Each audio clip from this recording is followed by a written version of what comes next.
I'd like to thank Nikolai Smirnov for inviting me to participate in this event. I apologize deeply for not being here in person, and very much regret missing the opportunity to meet here today and learn from Nikolai and Royce Eng and all of you here. I hope the presentations and discussion will be recorded so that I can learn from them later. I've been asked to talk about my book, Hong Kong Invaded, a 97 Nightmare, published by Hong Kong University Press in 2001. The talk will have 3 parts. First, I will present the book as a historical Hong Kong document. Second, I'll show some images from the book to sketch the story and expand on my opening remarks. Third, and in conclusion, I'll comment on my work in the context of the genre of future war fiction. So what is Hong Kong Invaded, a 97 Nightmare, all about? It's a new edition of an 1897 text, first published in serial form in Hong Kong in the China Mail, a daily newspaper at the time. It tells the story of the fictional fall of Hong Kong in 1897 to the combined forces of France and Russia. To us today, knowing of the real 1941 invasion of Hong Kong by the Japanese, the nationality of the fictional aggressors in this 1897 story may come as a surprise. But in the late 19th century, it was indeed the Russians and French that Hong Kong feared, and their expansionist policies and activities in the Far East. It was because of this fear that the British government had been negotiating a lease of the new territories from the government of Imperial China for some time before this 1897 story was published. The negotiations of this lease were still secret when the anonymous writer of the 1897 text called The Back Door published his story, telling of the successful invasion of Hong Kong as if it had already happened. The story is introduced in what was then the fictional future, with the 1897 events imagined as already in the past. The writer's purpose was to persuade people that an invasion really could happen by telling a story in which it already had happened. As of 1897, the defences of Hong Kong had been of concern for a long time.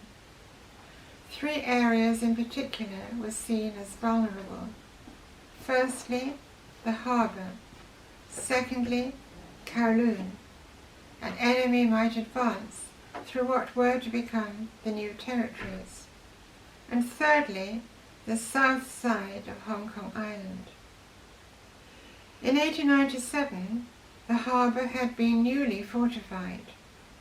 The delightful Hong Kong Museum of Coastal Defence gives an excellent picture of this. The future new territories lease would improve defence against any invasion through what became the new territories. Nevertheless, the back door still addresses these 2 areas of vulnerability. But it also addresses a 3rd area of vulnerability. It tells the story of a successful invasion which commenced with a landing on the south side of Hong Kong Island, because the defence there was so inadequate. The front door, the harbour, was already defended, but an attack could still come through that unprotected back door. This serial publication created quite a stir when it first appeared in 1897, but then was forgotten until this 2001 edition was published. I myself came across the 1897 publication quite by chance.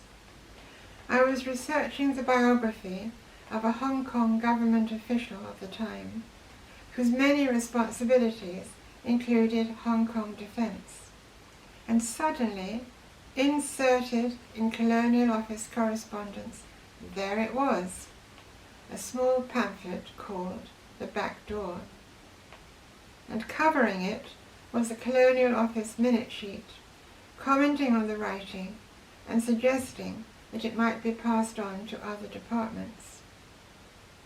Instantly, because of my work on another topic, creative writing in English, published in and or about Hong Kong, I realized that The Back Door was unique, and I was determined to work on it and present it in a new form to a modern readership.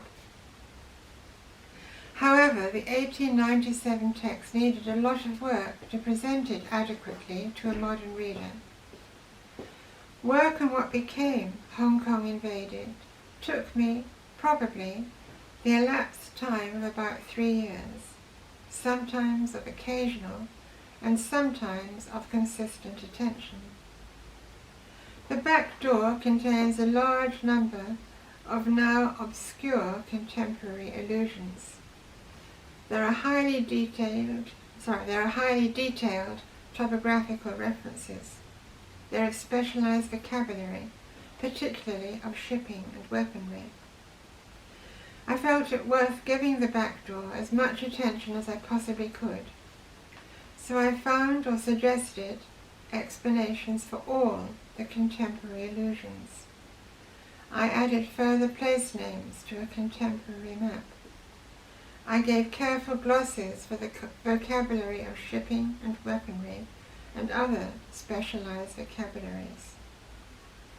There were several groups of people whom I thought would be interested in the book, and I did my best to provide for what I believed to be their interests: the general Hong Kong reader, non-native speakers of English, as well as native speakers of English, an international readership of various specialized groups, including those interested in colonial, military, Hong Kong and China history, in family history, readers of fiction, and others.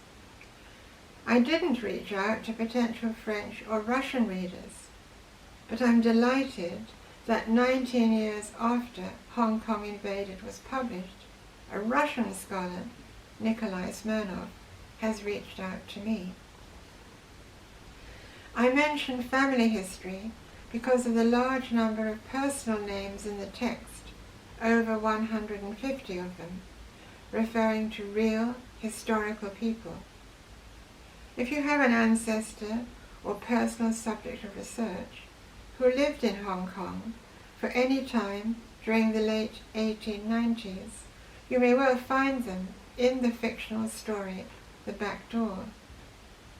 The names, however, are in code. I'm happy to say that I managed to solve most of the coding. Black, for example, appears as white, Anderson as Banderson, Hastings as Dover, Tremlett as Shibboleth. In the last example, you will see the echoes of the words tremble and shiver.